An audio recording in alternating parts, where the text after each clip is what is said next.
오늘 다윗의 고백입니다. 항상 나누듯이 다윗은 목자입니다. 그래서 누구보다도 목자의 의미를 잘 알고 목자의 중요성을 잘 알고 또 어떻게 하는 것이 목자인지를 알고 또 양은 어떻게 목자에게 해야 하는지 너무나 잘 알고 있는 것이 누구다? 예, 그렇습니다. 다윗입니다. 그래서 다윗이 하는 고백은 굉장히 특별한 고백이라고 볼 수 있는 거죠. 일반적인 사람이 우리 양도 잘 모르잖아요. 자주 볼 수도 없고 뭐 대관령이나 가야 볼 수 있는.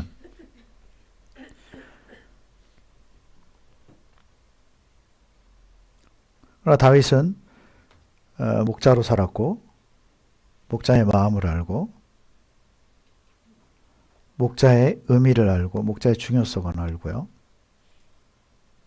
양한테 얼마나 필요한 존재인지 또한 양에 대해서도 누구보다도 잘 아는 것이 다윗. 그래서 이 다윗의 고백은 정말 특별한 고백일 수 있는 거죠. 다윗은 이렇게 고백합니다. 여호와는 나의 무엇이다? 예. 그냥 간단하게 여러분 양에게 목자가 없다라고 하는 것은 양은 죽음입니다. 말 그대로. 소망이 없는 차원이 아니라 그냥 그 자체로 그냥 시한부를 살고 있는 거죠. 왜냐? 양 혼자는 헤쳐나갈 수도 없고요. 때로는 이해조차도 할 수가 없고 너무나도 미련한 것이 양이기 때문에 그래서 다윗은 스스로를 나는 양입니다 라는 고백을 하고 있다는 거죠. 주님 앞에. 어떤 양이냐? 잘 깨닫지 못한 눈이 둔한 냄새도 잘 맡지 못하고 모든 것에 있어서 부족한 죽을 수밖에 없는 그런 존재다라고 표현을 하고 있다는 사실입니다. 다윗이 목자에 대해서 알고 또 양에 대해서 알기 때문에 그 다윗은 양을 위해서 목숨을 바쳤던 것을 보게 됩니다. 더 정확하게 얘기하면 양에 대해서 너무 잘 알았던 거죠. 양을 바라볼 때마다 양을 치고 있을 때마다 그 양의 부족함을 항상 봤기 때문에 그 한계를 보았고 또 알다시피 이스라엘은 특히 중동 그 지역은 다 유목민들로 이루어져 있죠.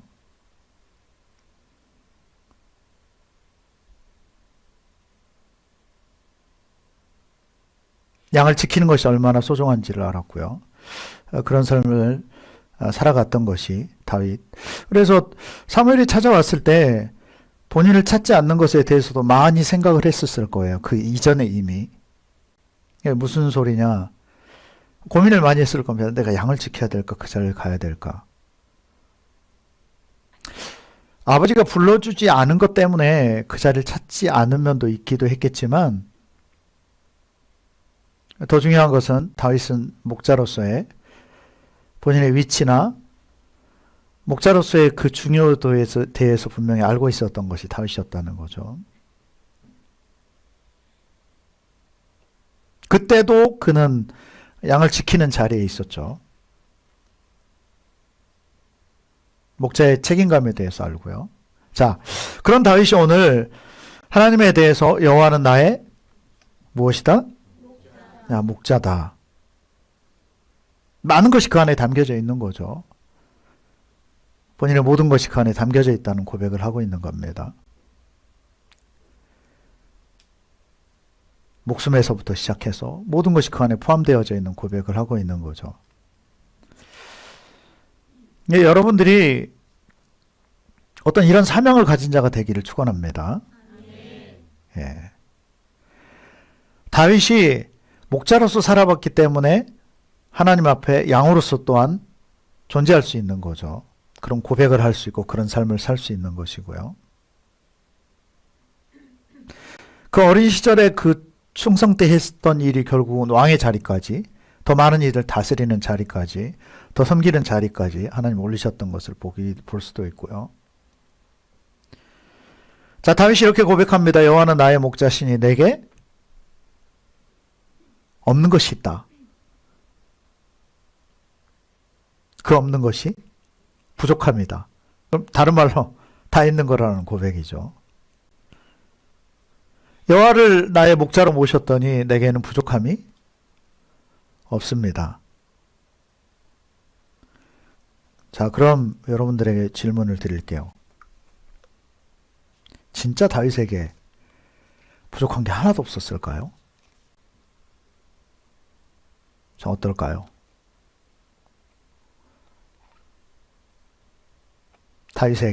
다윗이 고백하잖아요. 여호와는 나의 목자시다.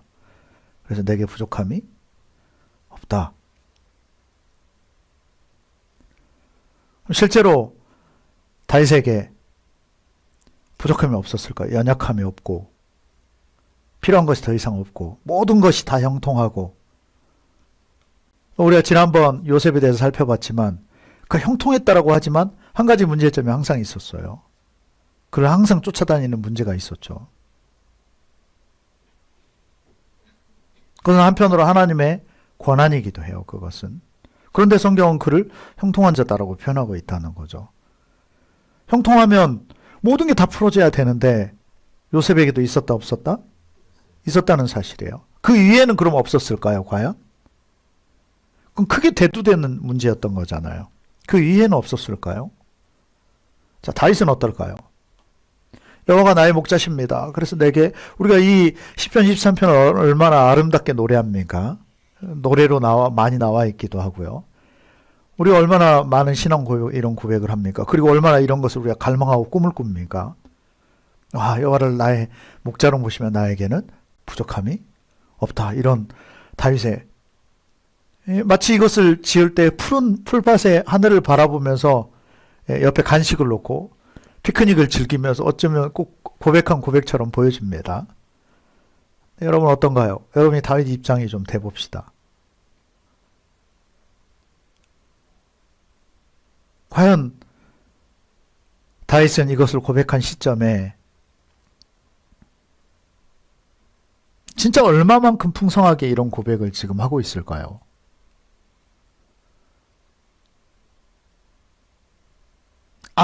정말 아무런 근심도 없이, 아무런 문제도 없이, 때로는 그런 도전도 없이, 정말 모든 것이 마치 천국에 입성한 것처럼 그런 평안한 상태, 모든 것이 해결되어져 있는 상태. 과연 그 모습일까요?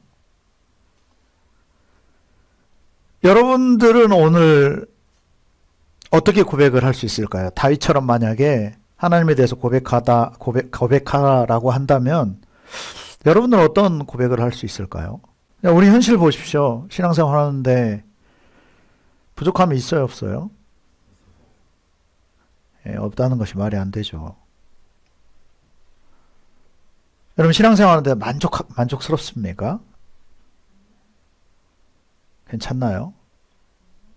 더 쉽게 얘기해 볼까요? 신앙생활 하는데 어려운 점 없나요?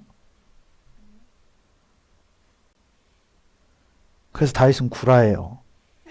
구라쟁이입니다.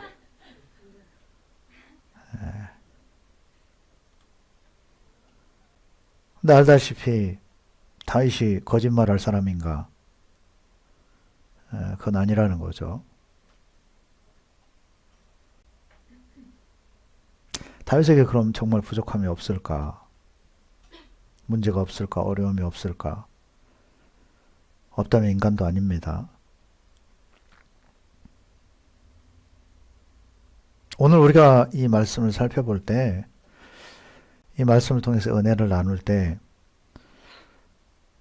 반대편을 바라볼 수 있어야 돼요. 어떤 물체가 있으면 항상 그림자가 존재하듯이. 다윗이 오늘 그렇게 고백하죠. 여호와는 나의 목자시니 내게 부족함이 없다. 다윗의 삶의 이면을 봐야 돼요. 이런 고백을 하기까지 얼마나 많은 것이 채워졌을까? 하나님이 도대체 얼마나 많이 채워주셨으면 이런 고백을 할 수 있을까? 다윗이 도대체 얼마나 많은 일을 겪었길래 이런 고백을 할 수 있는 걸까? 어쩜 한편으로 지금 문제가 없기보다는요, 어떤 사람은 예전 생각하면 너무 감사가 되는 거죠.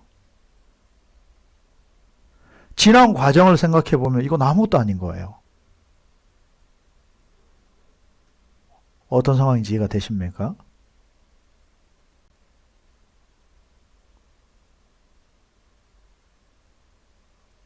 어떤 사람은 이런 것에 대한 감흥 자체가 없는 사람이 있을 수 있을 거예요.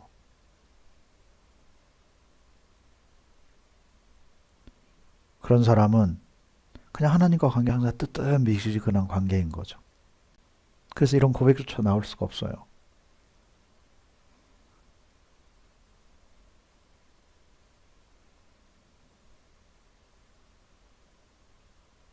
다윗이 사람이라고 한다면 누구라도 고통스러운 상황이 있고 만족할 수 없는 거죠. 부족한 것이 있을 수밖에 없고요. 어쩌면 그것이 없다라고 한다면 멈춰져 있는 상태일지도 모르죠. 그런데도 다윗이 이렇게 지금 고백할 수 있다라고 하는 것은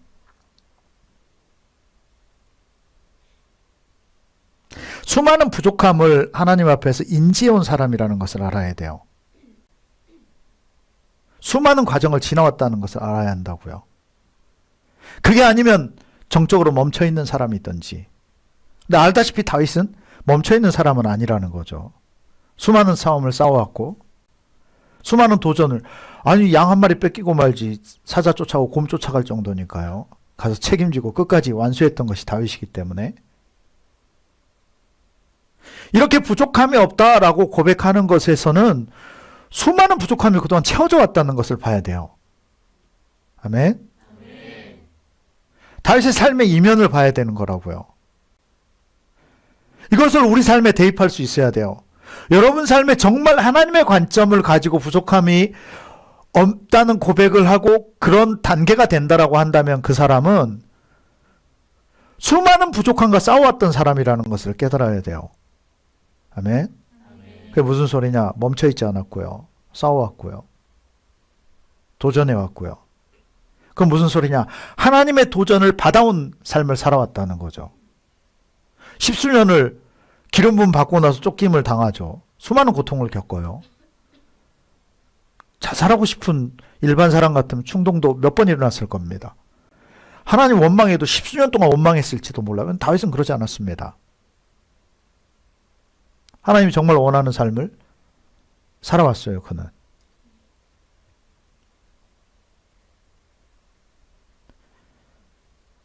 야곱이 130년을 넘게 살고서 내가 험악한 세월을 살았습니다라는 고백을 했죠. 그건 인간적인 삶만을 얘기하는 게 아니죠. 믿음의 싸움을 해왔다는 이야기가 그 안에 담겨져 있는 거죠. 그 증거가 뭐냐? 믿음의 후손들이 생겨졌다는 거죠.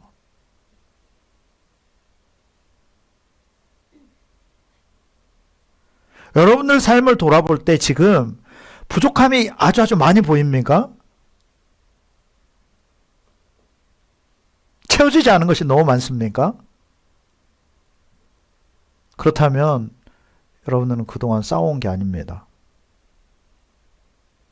하나님의 그 부르심대로 온전하게 살아오지 못한 삶일 수 있어요. 물론 새로운 또 도전을 하나님이 주시죠. 그러나 제대로 겪어오지 못한, 직면하지 못한 결과일지도 몰라요. 다윗의 수준이 올라가 있는 겁니다. 급이 올라가 있는 거예요. 왜 이런 고백을 할 수 있냐? 부족하게 살아왔다는 소리예요. 하나님이 그런 길을 걷게도 하시지만 스스로 자원해서 그런 삶을 살아오기도 했다는 사실인 것을 깨달아야 돼요. 아멘. 지금 우리가 직면해야 될 것이 이거예요. 지금 하나님 앞에 풍성하게 사십니까? 여러분 미래는 이런 고백이 안 될 겁니다. 왜? 심는 게 없으니까. 직면하지 못하고 부딪히지 못하고 싸우지 못하고 다윗은 여호와를 목자로 정말 모시고 살아왔어요. 어떤 이야기겠습니까? 순종하면서 살아왔다는 거죠. 주님이 이끄시는 대로, 주님이 깨닫게 하는 대로. 아무한테나 기름을 부으시나요? 왕을 여러 명 세웁니까? 그 나라에 한 명을 세우는 거예요. 그 한 명에게 기름을 부었죠. 뭐 본인이 원한다고 했나요? 그냥 양치고 있었어요. 충성되게 하고 있었을 뿐입니다. 기름 부었어요. 여러분, 그 순간부터 인생이 꼬여요. 그 순간부터. 그 순간부터 다른 말로 하면 주님의 인도하심이, 여호와의 인도하심이 시작되는 거죠. 근데 그가 꿈꿨던 길과는 너무 달라요. 잘못했나요, 다윗이? 죄를 지었나요? 그런 것에 익숙합니까? 악합니까? 그렇지 않은데 그때로부터 고난이 닥쳐옵니다. 누구도 겪지 못할 고난을 그것도 한꺼번에 모아서 10수년 동안 겪어요. 우리 같았으면 그 부족함을 수용하지 못했을 거예요. 아니, 기름 부어주고 왜 그러신데? 예전에 어떤 약속을 주시더니, 때로는 예언적 어떤 약속을 주시더니, 이게 뭐래 지금 도대체? 1년이 지나고 2년이, 10년이 됐는데도 왜 이러지? 도대체 왜 나는 여전히 부족해?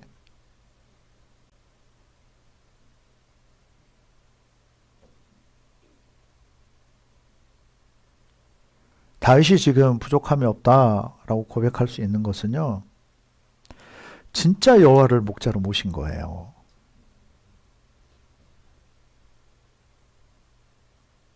진짜 여호와를 목자로 모신 겁니다. 맞는 얘기인지 모르겠지만 진짜 말 안 듣는 양은 목자가 목동이 다리를 분지러뜨린답니다. 혼낸다는 이야기죠. 그리고 그 다음에는 안고 다닌대요. 제대로 못 걸으니까. 아프니까. 그 다음부터는 정말 친밀해진답니다.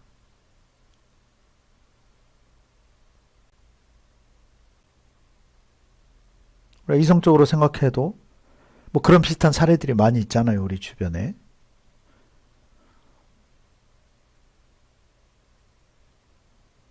다윗은 정말 여호와를 목자로 모신 거예요. 우리는 목자에 대해서 잘 못 깨달아요. 아무리 이야기를 나눠도 나부터 시작해서요.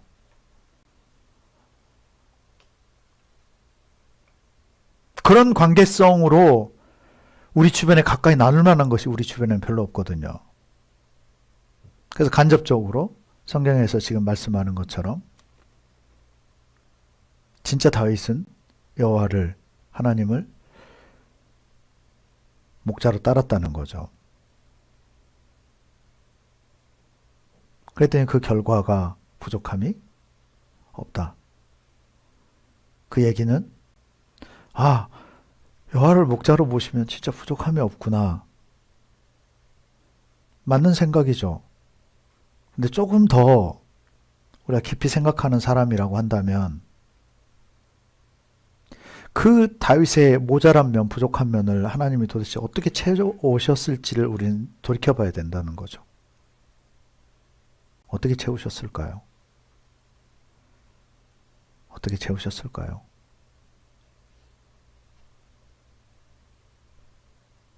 시간이 없으니까 간단하게 말씀드릴게요. 고난으로 채우신 겁니다. 고난이 그 사람의 신앙의 깊이예요. 신앙을 벗어나서 그 사람의 사이즈고 깊이입니다.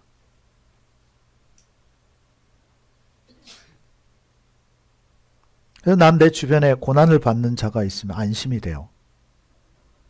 하나님이 세우시는 부분이기 때문에. 너무 잘 나가는 걸 보면 두렵습니다.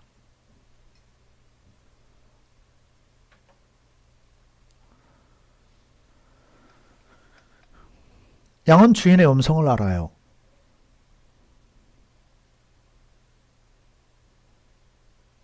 그것을 통해서 목자가 의도하는 대로 양을 인도하는 거죠.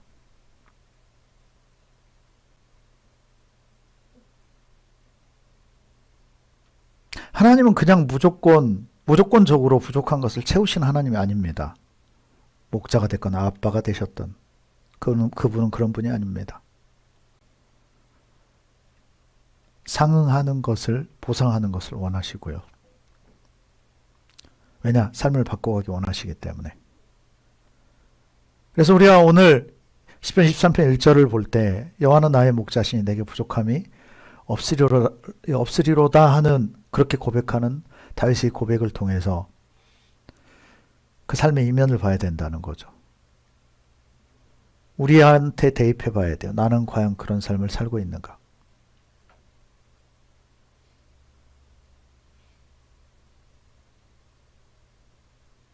예수님께서 심령이 가난한 자가 복이 있다. 가난한 자가 가난할 때, 부족할 때, 모자랄 때 채우게 된다는 거죠. 구하게 되고요. 심령이 가난해야 심령의 것을 채우는 마음이 생겨져요. 내 영이 가난해야 영적인 것을 찾는다는 거예요. 내가 가난하게 느껴야, 내가 부족하게 느껴야 하나님을 바라보고요. 하나님의 뜻에 쫓을 수 있는 거고요. 내 심령이 배가 부르면 아무리 좋은 것을 줘도요, 맛없는 겁니다. 만족이 채워지질 않아요. 왜? 이미 부자로 지내고 있는 거예요. 진짜 배고파 봐야 먹는 것의 가치를 하나님 앞에 깨닫는 거죠. 감사가 돼요. 평상시에 만족하는 사람은 하나님 앞에 구할 능력 자체가 없는 겁니다. 그 기능을 상실해버려요. 평상시에 교만한 사람은 아무리 하나님이 겸손함의 은혜를 베풀어도 수용할 자세가 되어져 있지는 않습니다. 자, 부족함이 없이 채우신 하나님에 대해서 다윗이 2절에 또 고백합니다. 그가 나를 푸른 풀밭에 누이시며, 그가 나를 푸른 풀밭에 누이시며 쉴만한 물가로 어떻게 하신다? 인도하신다. 아멘.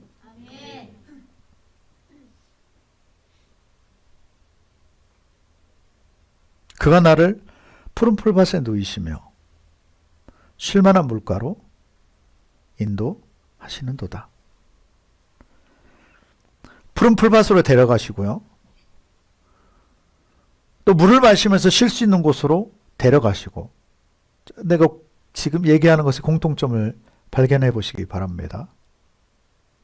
푸른 풀밭으로 데려가시고 쉴만한 물가로 데려가신다.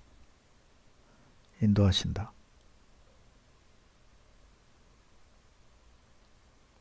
실제로 목자들이 하는 일입니다. 이것이.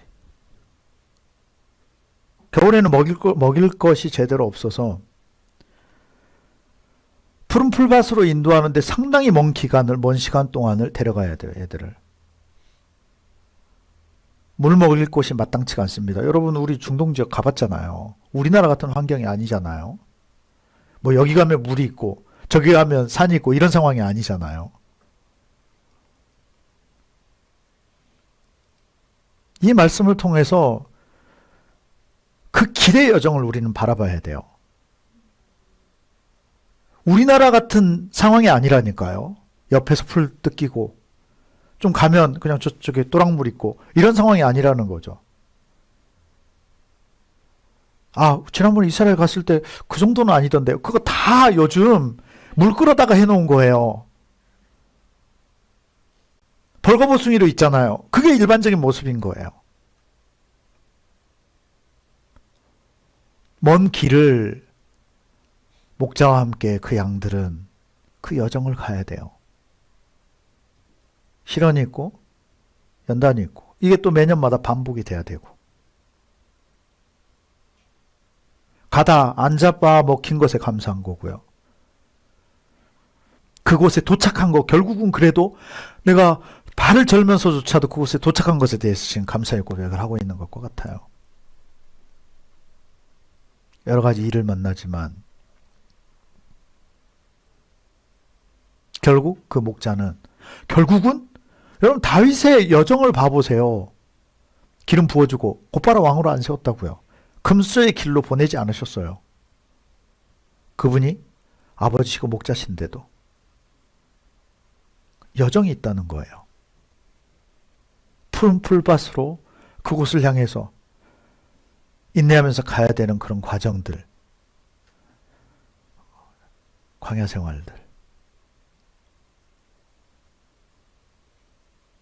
가나안을 향해서 가야 되는, 도착해야 되는. 근데 아버지가 진짜 나의 목자일 때는 이것이 가능하다는 거예요. 전제 조건이 그렇습니다. 그분이 진짜 나의 목자일 때. 우리 편에서 보면 내가 진짜 그분을 목자로 모셨을 때.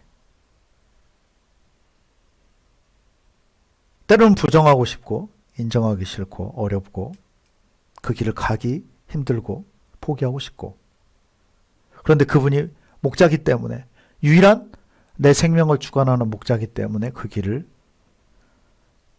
가고 갈 수 있다라고 한다면 그분은 확실한 분이시라는 거죠. 여러분, 이게 우리가 천국을 가는 여정과 뭐가 달라요? 근데 우리는 그분을 잘 신뢰하지 못해요. 목자로 여기질 않는 거죠. 잘 인내하지 못합니다. 그 여정을 받아들이지를 못해요. 내 수준을 받아들이지를 못하고요.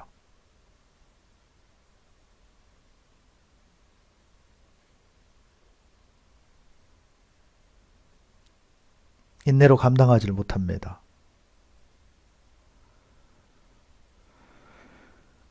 여러분, 우리가 돌아봐야 되는 것은 내가 정말 여호와를 내 목자로 모시고 있는지를 살펴봐야 돼요. 전권을 그분에게 다 드린 진짜 내가 양인지, 진짜 내가 양인지. 그러나 염소나 이리는 그 전권을 목자에게 두지 않습니다.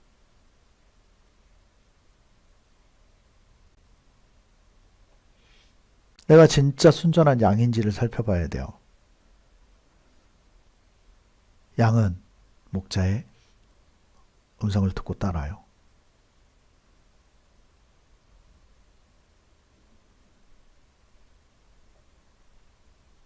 내 영혼을 소생시켜 주실 분이라는 것을 전적으로 믿는 겁니다. 다윗은 그것을 믿어요. 그래서 세상 누구도 겪지 못할 고통을 감내를 하고 있는 거죠. 그 여정을 따라가요. 앞서가지 않습니다. 사울왕의 옷자락을 베고도 괴로워해요. 증거로 배웠을 뿐인데 그 주변의 신하들이 얘기하죠. 이건 주님이 주신 기회입니다. 치죠, 여기서. 끝내죠. 수많은 사람들의 그런 요청들. 어떻게 보면 그 사람들 얼마나 괴롭고 힘듭니까? 본인만 도망자가 아니잖아요. 다 같이 똑같은 그런 일을 겪어요. 다윗만 보고 가고 있는 겁니다. 그들의 요청이에요. 여기서 끝내죠. 다윗은 끝낼 수 없는 거예요. 왜냐?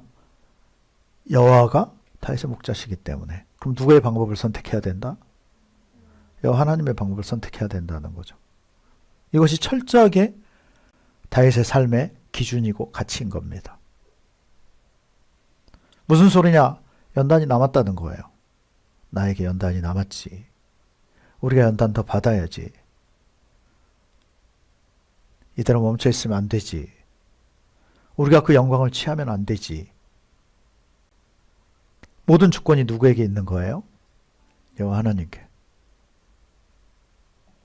모든 가치를 그분에게 맡기고 그분의 가치대로 순종해 가는 거죠. 그 순종의 여정입니다. 그래서 나중에 그 큰 나라를 맡고 여러 가지 사역을 하지만 그는 무너지지 않아요. 끝까지 하나님을 의뢰하는 거죠. 그가 나를 푸른 풀밭에 누이시며 실만한 물가로 인도하신도다. 인도를 받았기 때문에 지금 이것을 누리고 있다는 고백을 하고 있다는 거예요. 그럼 그 인도가 끝났을까요? 또 찾아야 돼요. 또 때가 와요. 또 새로운 시즌이 오고요. 더 큰 단계로 또 가야 돼요. 더 하나님의 또 다른 목적을 향해서 그 목적지를 향해서 또다시 가야 되는 거죠. 이 사이클 안으로 들어가는 거죠. 더 건강해졌어요. 더 커졌어요. 더 성장했어요. 그래서 이제는 더 먼 데를 향해서 갈 수 있는 거죠. 그래서 더 양질의, 더 많은 양의, 더 좋은 질의 젖을 낼 수 있는 거죠. 새끼를 가질 수 있고요.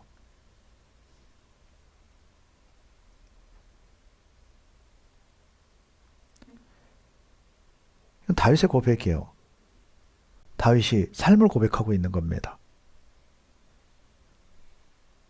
우리 이것을 너무 쉽게, 너무 아름답게만 봐요.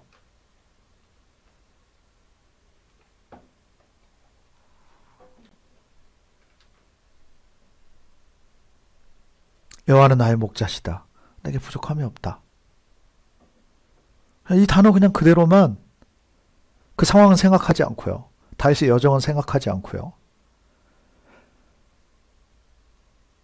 마태복음 16장에 사도행전 16장에 주 예수를 믿으라. 그리하면 너와 내 집이 구원을 얻으리라. 이것을 단어 있는 그대로만 너무너무 쉽게 믿어요.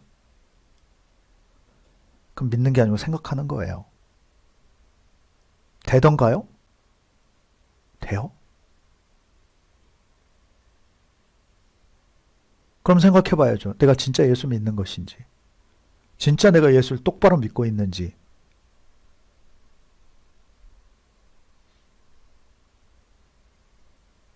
여러분, 세상의 방법들은 생각해 보잖아요. 세상의 것들은.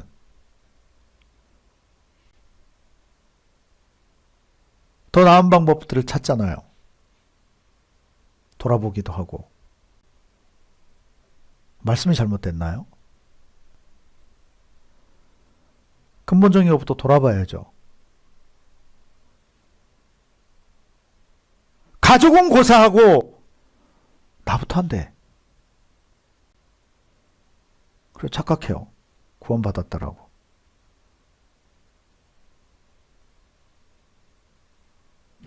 그런데 순종이 안 돼요. 깨닫지도 못하고요. 끔찍한 상황인 겁니다. 그분의 음성을 듣는다라고 하는데, 듣는다는 게 뭐가 있어요? 깨닫는다는 거죠. 분별하고 깨닫는다는 거예요. 그것부터 안 돼. 무슨 가족 구원이에요. 나부터 안 되는데. 나부터 헌신이 안 되는데. 나부터 다른 말로 그 말씀 못 믿고 있는데 어떻게 그 다음 차원이 되겠느냐고요. 나부터 순종이 안 되고, 나부터 돌이켜지질 않고, 나부터 바뀌어지질 않는데 무슨 그 다음 단계가 되느냐고요. 다윗은 철저하게 알아요. 내 영혼을 소생시키신다. 나를 살리시는 분이라는 것을 알아요. 그래서 때로는 나에게 명령하고요. 나에게 깨닫게 하고요. 그런 여정들이 있고요. 이를 감내하게 하고 겪게 하고요. 감당하게 하시는 거죠. 근데 우리는 내 수준으로 하는 걸 원해요. 여전히 하던 대로. 그냥 꾸준히. 뭐 지금도 잘해왔으니까. 그 목자의 점검을 받지 않으려고 합니다. 답 없어요.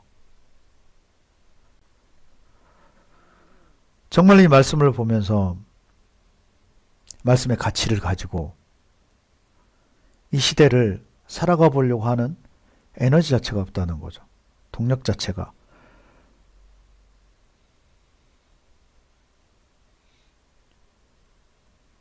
그 이전에 동기부여조차도 안 된다는 거죠.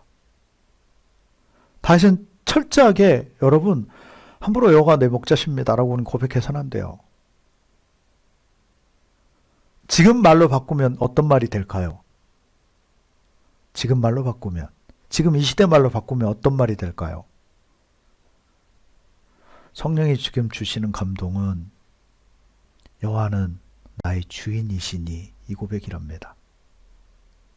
여호와는 나의 주인이시니. 양의 주인이 목자잖아요. 여호와는 나의 주인이시니. 그러니까 여호와의 것으로 채워지기 시작하는 거예요. 우린 채워지는 것만 좋아요. 아니, 바뀌어간다라고 하는 말이 맞아요. 바뀌어가는 거예요. 내가 달라져가고 내가 준비가 되고 그럼 거기에 맞춰서 하나님도 상황이나 여건들을 맞춰가시는 거죠. 내가 준비가 안 되면 하나님 부어주실 수 없어요. 천국은 마찬가지입니다. 교회는 여정이에요. 여정. 천국을 향한 여정입니다. 예수를 그리스도로 고백하는 순간 천국 가는 거 절대 아닙니다. 절대 아닙니다. 절대 아니에요. 성장돼야 돼요. 내가 달라져야 돼요. 다윗의 이것은 핵심이에요. 핵심. 3절에 내 영혼을 소생시키시고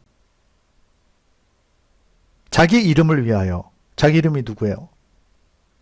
여기 자기가 누굽니까? 하나님이시죠. 여호와 하나님. 여러분이 마음에 들건 또는 세상 사람들은 참 기독교 이기적이야. 하나님 참 이기적이네. 어쩜 그렇게 볼지 모르겠어요. 그러나 하나님은 그런 분이십니다.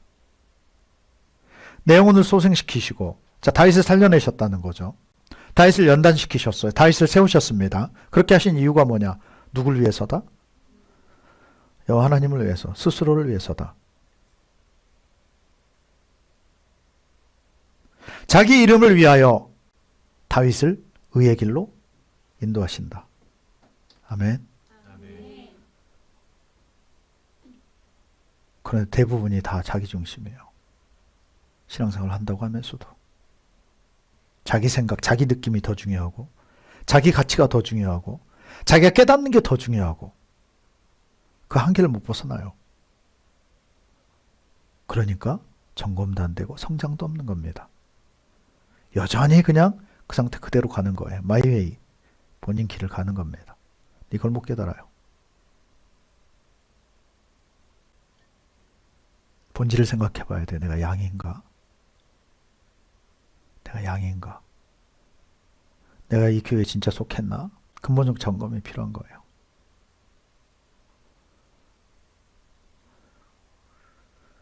우리를 바르게 가게 하시는 것은요. 따라서 합시다. 나를 위함이 아니다. 그럼 누구를 위함이에요? 하나님 스스로를 위함이에요. 이걸 못 깨달으면 멋대로 방자행하는 겁니다.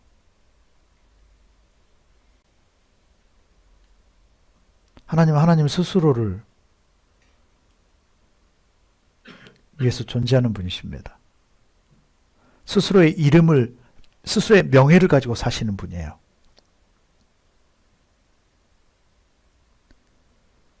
예수님도 똑같은 얘기를 하고 바울도 비슷한 얘기를 합니다. 너희가 아브라함의 자식들이라고 얘기하지 말아라. 돌들 들어서도 아브라함의 자식 삼으신다는 거예요. 근데 우리는 불감증이 있어요. 내가 헌신했으니까. 내가 영적이니까. 내가 지금도 주의 일을 하고 있으니까. 그래서 망해요. 내가 오늘도 기도했기 때문에. 그래서 망합니다. 행위거든요. 행위는 그럴지 몰라요. 진짜 중요한 건 마음이거든요. 자, 내 영혼을 소생시키시고 자기 이름을 위하여 의의 길로 인도하신다. 누구의 이름을 위해서요? 하나님 스스로를 위해서. 근데 우린 천국 들어가는 기준도 내 기준으로 보려고 해요. 내가 예수 믿는다고. 하나님은 사람을 보신다니까요. 그 사람이 진짜 내 사람으로 달라졌는지, 내 가치를 가지고 살고 있는지, 정말 하늘의 가치로 천국의 가치로, 하나님 나라의 가치로 바뀌어졌는지. 여러분, 북한에서 귀순했다고 생각해 보십시오. 사상이 안 달라지면 여기에 살고 있을지라도 그 사람의 사상은 저 북쪽 사상을 가지고 있는 거예요. 언제든 위험한 사람인 거죠. 여전히 생각, 사상은 옛날 그대로 있는 거예요. 달라지질 않고 있는 거죠. 그분의 의를 위해서 살지를 못하는 겁니다. 그분의 의와 상관없이 사는 거예요. 여러분,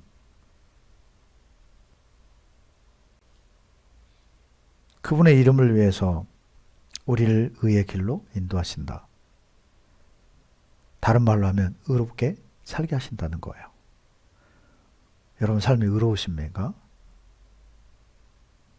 의로움을 추구하십니까? 그래서 기초가 순종이에요. 삶의 작은 부분까지 주님 앞에 내려놓을 수 있어야 돼요. 근데 작은 부분은 내려놓는데 큰 부분은 또 못 내려놔. 인정이 안 되는 거죠. 내가 사망의 음침한 골짜기로 다닐지라도 해코지 당하는 것을 두려워하지 않을 것은 주께서 나와 함께 하심이라. 다윗은 어떤 상황에서도 주님과 함께 있다는 소리예요. 어떤 상황에서도. 좋을 때도, 슬플 때도, 아플 때도, 두려울 때도.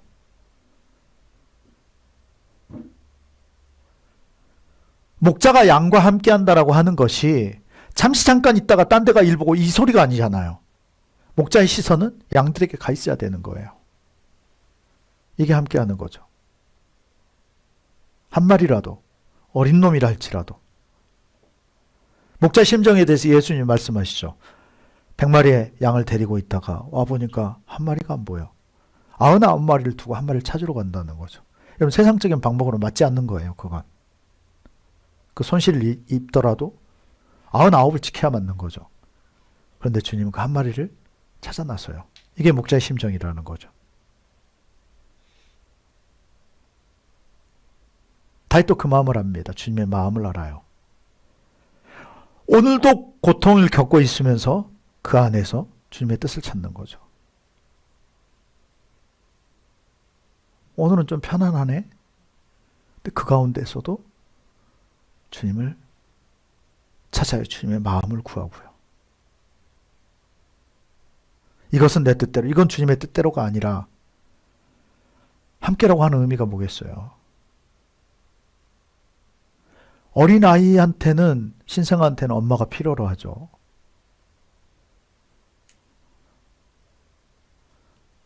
양은 항상 필요로 해요.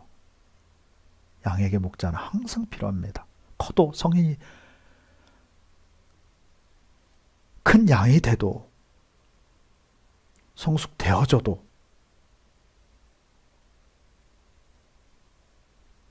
여전히 양에게는 목자가 필요한 겁니다. 여전히 그 양은 목자를 의지할 수밖에 없는 거예요.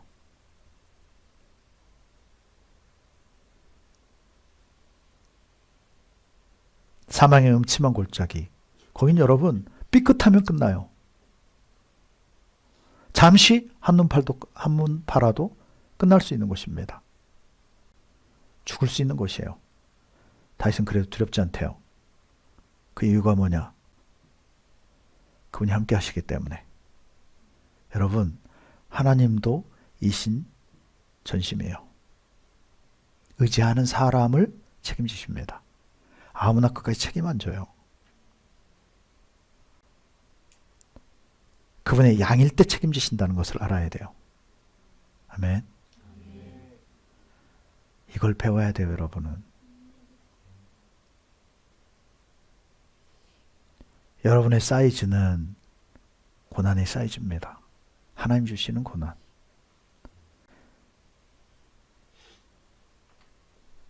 하나님을 잘 몰라요. 그래서 여러분 수준에서 못 벗어나요. 생각도, 가치도,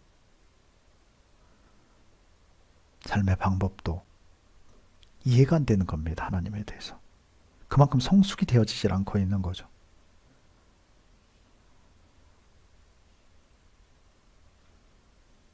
내가 사망의 음침한 골짜기로 다닐지라도 해를 두려워하지 않을 것은 주께서 나와 함께 하심이라.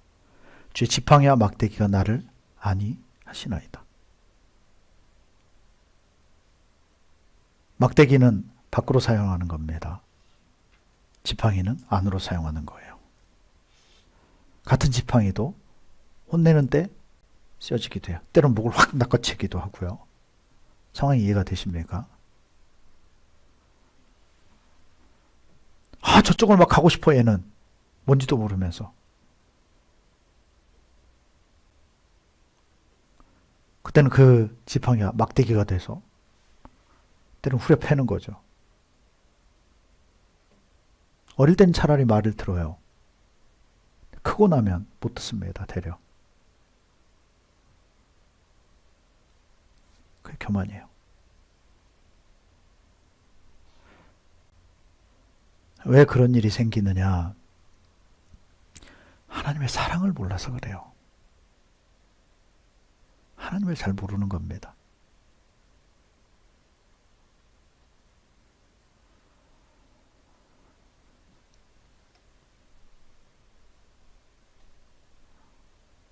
그분의 지팡이와 막대기가 나를 안위하신다. 어떻게 보면 굉장히 이질적일지 모르겠어요.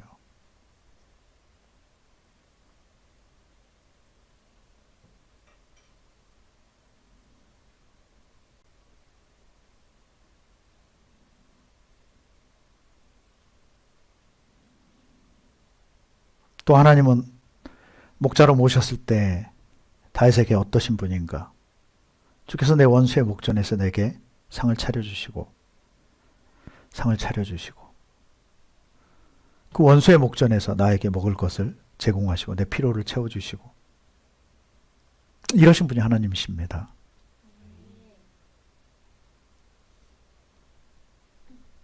그분은 원수를 두려워하지 않아요. 나에게는 원수일지 몰라요.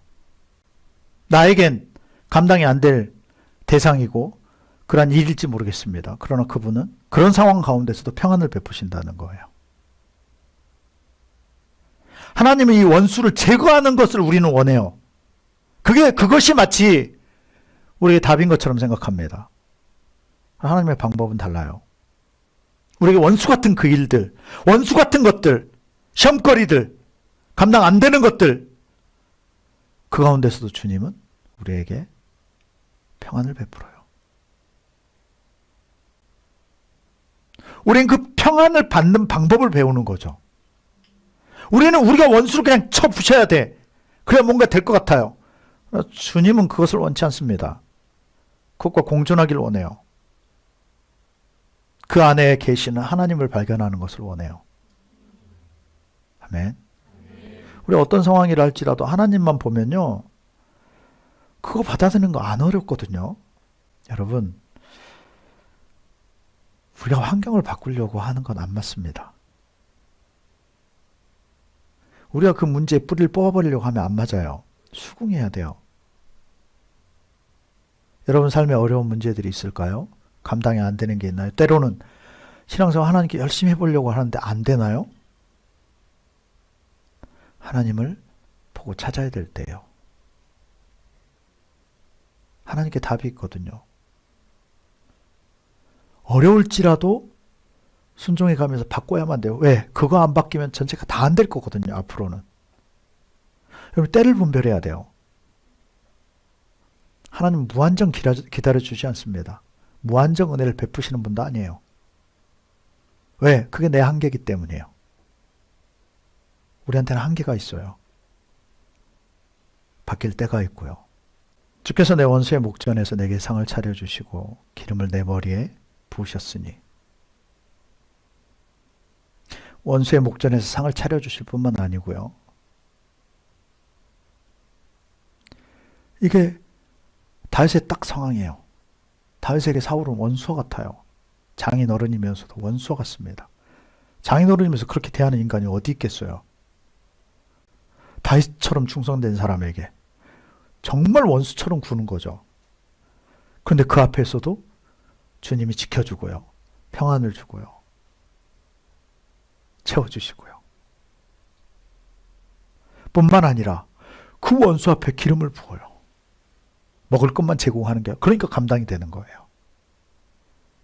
이것이 하나님의 사이즈를 넓히는 방법입니다. 아멘. 우리의 믿음을 키우는 방법인 거예요. 여러분 주변에 어려운 그것이 여러분을 훈련하는 도구라는 것을 깨달아야 돼요. 그것이 도구입니다. 근데 우리는 그거 가지고 원망해요. 착각합니다. 환경 때문에 내가 안 돼. 그것 때문에 내가 안 되고 있는 거야. 이렇게 타협하고 있는 거예요. 그걸로 나를 지금 하나님이 뒤집어 엎고 계시는 거거든요. 그거 마저 없어 봐요. 미안합니다. 교만이 하늘을 뚫는 거예요. 그건 마저 없다라고 한다면. 때로는 그게 어떤 사람한테 재정이고 하나님 눌러놓으시는 거예요. 어떤 사람은 사랑관계. 꼭 나에게 가시 같은 인간들이 있는 거죠. 어떤 사람은 그게 병이기도 하고요. 어떤 사람은 영적 문제, 친구 문제, 가정 문제. 이게 다 뭐냐? 우리한테 가시로 둔 거예요. 왜? 편안히 있지 말라고 하나님께서. 이걸 깨닫지를 못해요. 편안한 데만 찾아요. 거기 피해서. 그러니까 항상 성장이 없는 겁니다. 그분의 뜻을 이해를 못하는 거예요.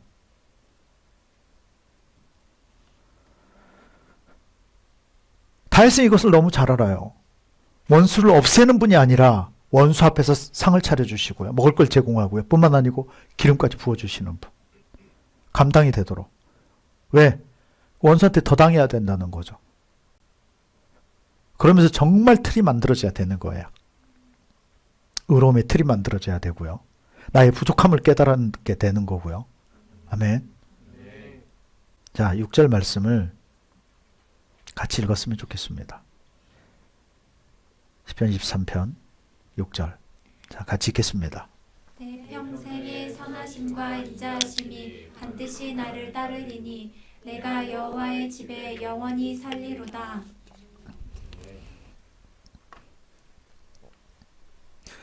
오늘 우리에게 주시는 핵심 말씀은 중심의 말씀, 이 말씀이에요. 왜냐하면 내가 이런 식으로 말씀 한 번도 푼 적이 없을 거예요. 오늘 하나님께서 우리에게 주시는 실제적인 어떤 우리 상황이나 지금 삶에 있어서 가장 핵심으로 주신 말씀이 이 말씀인데요. 다윗의 마지막 고백, 내 평생의 선하심과 인자하심이 반드시 나를 따르리니.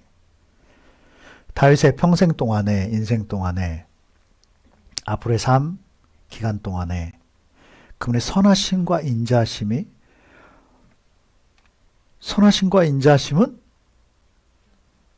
뭐죠? 선하심과 인자하심. 하나님의 성품입니다. 예수님도 똑같이 그분의 성품을 그렇게 말씀하셔요. 나는 온유하고 겸손하다. 여러분, 우리한테 가장 필요한 것은 이 부분입니다. 선함, 착함, 인자함. 우리 해야 이게 화내는 거고요. 이 분내는 거고.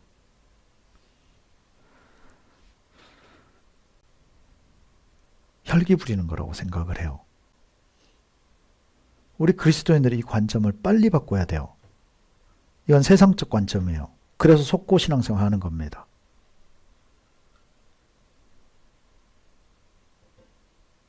혈기 반대가 뭘까요? 영적인 것이고 온유함이에요. 쉽게 얘기하면 온유함입니다. 겸손함과 온유함이에요. 그럼 이 혈기의 반대, 인자, 이게 하나님 편에서는 인자고 우리한테는 온유입니다. 우리한테 온유의 반대인 혈기가 뭐냐? 따라 삽시다. 이게 무조건 첫 번째예요. 불순종이다. 더 깊이 들어갈까요? 고집이고 아집이에요. 세상 가치고 그 사람의 가치. 진득하게 부리는 고집들, 자신의 가치들. 이것이 바로 온유함의 반대인 혈기예요. 내 중심적인 것들, 내 중심적인 사고들, 내 느낌들, 이게 다 앞서 있는 거예요. 이게 다 뭐라고요? 혈기예요. 왜? 이게 혈기 아닙니다. 이건 성격에 따라 그 사람의 기질에 따라 그렇게 드러날 뿐이고요. 일반적으로는 진득하니 말 안 듣는 거, 얘기해도 깨닫지 못하는 거. 왜냐? 왜 못 깨달아요? 자기 고집이요. 자기 가치와 고집이 이걸 만들어내는 거예요. 바뀌질 않는 겁니다. 수용도 안 돼요. 돌아볼 생각도 못 해요. 그게 뭐라고요? 따라서 합시다. 혈기다. 내 생각에 앞서 있는 것들. 말은 여호와가 목자시래요. 예수를 믿는데요. 근데 삶의 중심은 다 내 중심인 거예요. 성경적인 대로 갈 수도 없고 가지도 못하고, 성령의 감동은 내 중심으로만 다 받고 내 수준으로만.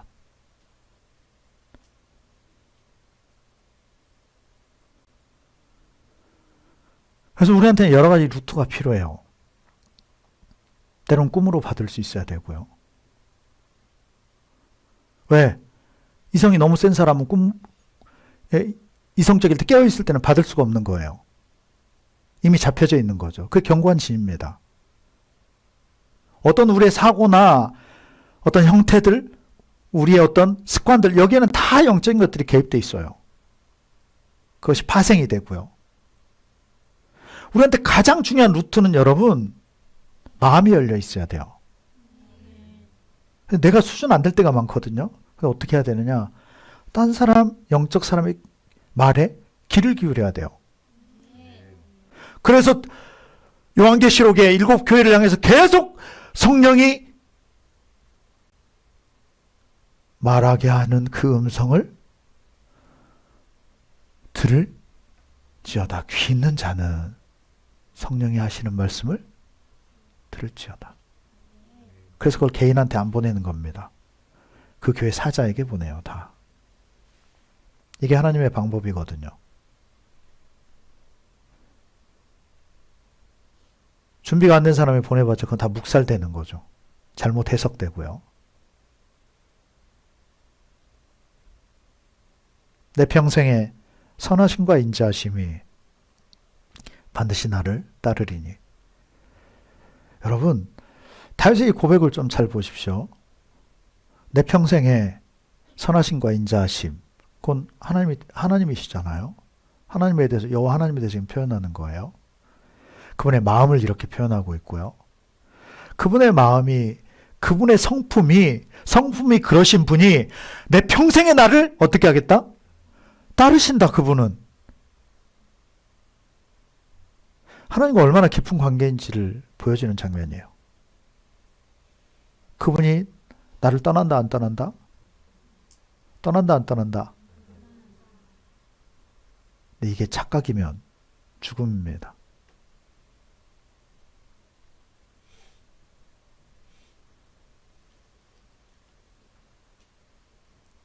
항상 우리에겐 답이 필요해요. 검증이 필요하고요. 어쩌면 여기까지만 딱 기록되어 있다라고 한다면, 야, 정말 믿음의 사람이구나.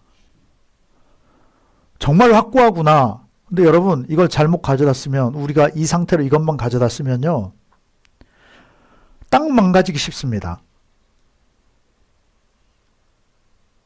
과정과 결과가 있어야 돼요. 검증이 되어져야 되고요. 증거가 있어야 되고요.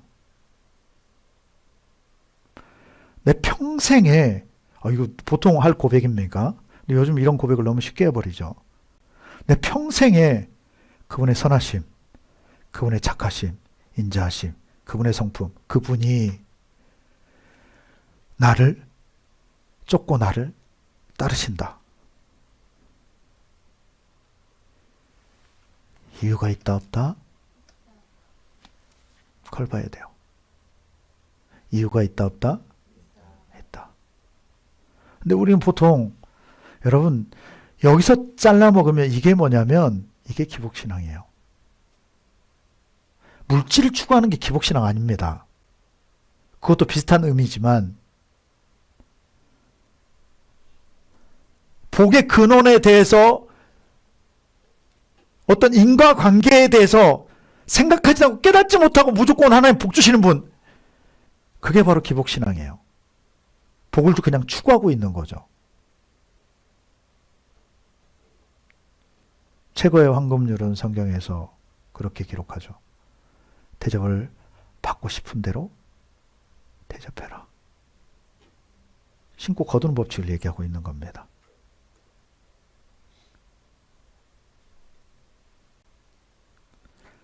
다윗이 이렇게 고백하는 데에는요, 오늘 여러분 이걸 붙잡아야 돼요. 내 평생의 선하심과 인자하심이 반드시 나를 따르리니, 하나님이 나를 평생 책임지시리니, 하나님께서 나와 평생에 함께 하실 것이니, 이유가 있다 없다? 그 이유가 뭐예요 그럼? 그 이유가 뭐죠? 여러분, 저를 보십시오. 그 이유가 뭡니까?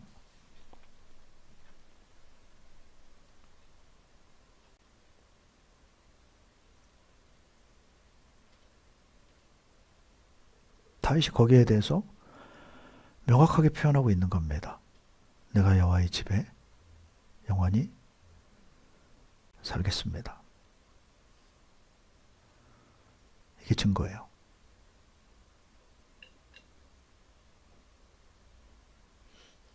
주님이 여호와 하나님께서 그분의 성품 그대로 선하심과 인자하심으로 평생 나를 쫓는 이유는 무엇이다? 나도 평생에 영원이다라고 표현하고 있잖아요. 나도 평생 동안 어디에? 여호와의 집에 살기 때문입니다. 이게 다윗의 삶의 자세라는 거죠. 그분이 여러분을 떠나지 않을 수 있는 것, 다윗의 고백으로 보면 내 평생의 선하심과 인자하심이 반드시 나를 따르겠다. 하나님이 나와 함께하고 심지어 나를 쫓을 정도로, 따를 정도로 그런 관계로 하실 수 있는 이유는 다윗의 이 고백 때문이라는 거죠. 나도 영원토록 주님과 함께하기 때문입니다. 나도 주님만을 추구하기 때문입니다. 얼마 동안? 영원토록. 근데 그 표현을 방금 내가 한 표현식으로 그 단어로 표현하지 않고 뭐라고 표현하느냐? 내가 여호와의 집에. 내가 어디에? 여호와의 집에. 어디에? 여호와의 집에. 여기 어디죠? 답이 어디? 성전이에요. 지금으로 얘기하면 교회입니다. 이게 여러분들의 신앙의 핵심 가치가 돼야 돼요. 다윗이 오늘 이 말씀으로 말씀을 정리하고 있어요. 여호와가 나의 목자시다. 그것에 대한 증거는 시편 23편 이렇게 마무리되는 겁니다. 시작은 여호와는 나의 목자십니다. 그래서 내게 부족함이 없고 풍성합니다. 그 이유는 내가 여호와의 집에 영원히 함께하고 있기 때문입니다. 아멘. 그럼 다윗의 시대는 성전입니다. 다윗의 꿈이 뭔지 알죠, 여러분? 다윗의 꿈이 뭐였습니까? 성전 짓는 거였어요. 법궤를 모시고 오면서부터 그의 꿈은 성전을 짓는 거였습니다. 신혼방과 같은 거죠. 하나님이 허락했어요? 안 했어요? 안 했습니다. 다윗이 너무 피를 많이 흘렸다는 거죠. 너의 허리에서 나온 다음 세대가 질 것을 말씀해요. 다윗이 어떻게 했을까요? 그래서 여러분, 이것이 다윗의 다른 모습입니다. 한 발 더 나가요. 장막을 지어요. 성전은 못 짓습니다. 그러나 여호와의 궤를 놓고 예배할 수 있는 24시간 예배할 수 있는 장소를 마련해요. 그것이 다윗의 장막입니다. 성전을 짓고 그대로 옮겨갈 수 있도록 모든 것을 세팅합니다. 제사장들을 똑같이 세우고요. 그만큼 세우고 그 숫자만큼 세우고 다윗이 얼마만큼 하나님을 사모하고 그분께 예배하는 것에 열망을 갖는지를 보여주는 장면이죠. 그리고 그 꿈은 그 아들을 통해서 이루어져요. 성전이 완성이 되는 거죠.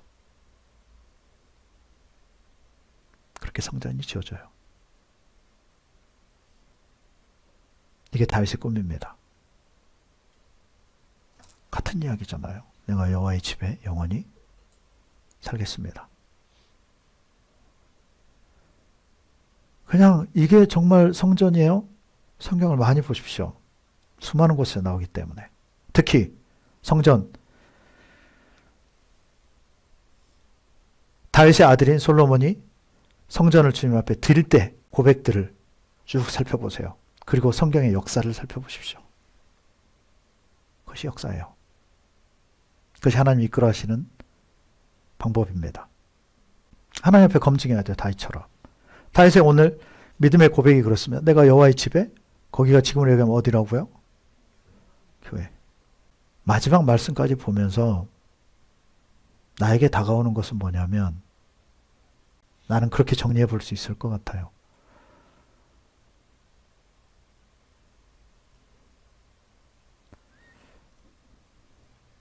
주님이 나의 전부십니다.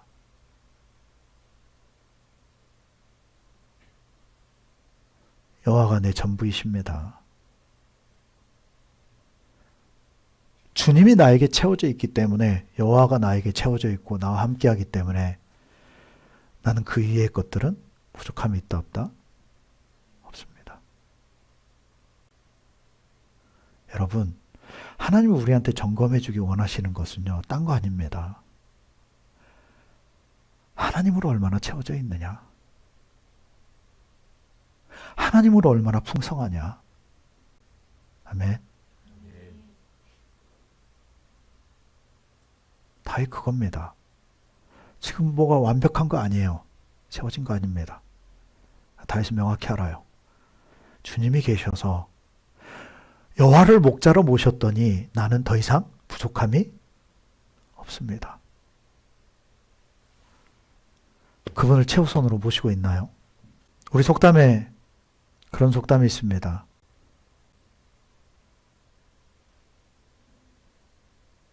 아내에게 고마우며 아내를 사랑하면 저같이 말뚝 보고라도 절한다는 이야기가 있어요.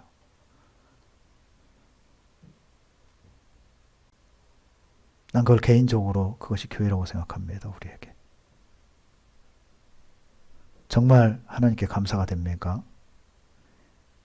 예수님을 사랑하십니까? 그러면 교회를, 공동체를 사랑하지 않을 수가 없어요. 그분의 말씀을, 그분의 메시지를 가볍게 넘길 수가 없을 겁니다.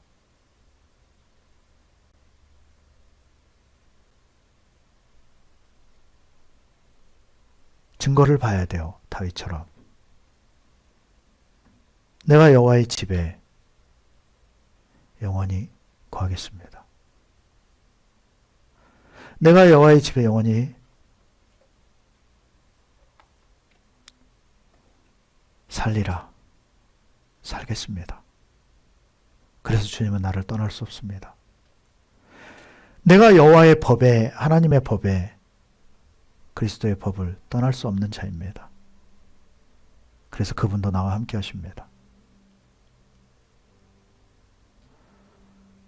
여러분, 주님께 은혜를 구하십시오. 얼마나 주님께 속했는지, 얼마나 주님과 함께 사상화가 되었는지, 연합이 됐는지, 그리스도 안에 있으면 한 영이라, 성령 안에 있으면 한 영이라 표현하십니다. 그렇게 연합되어져 있는지 은혜를 구하십시오.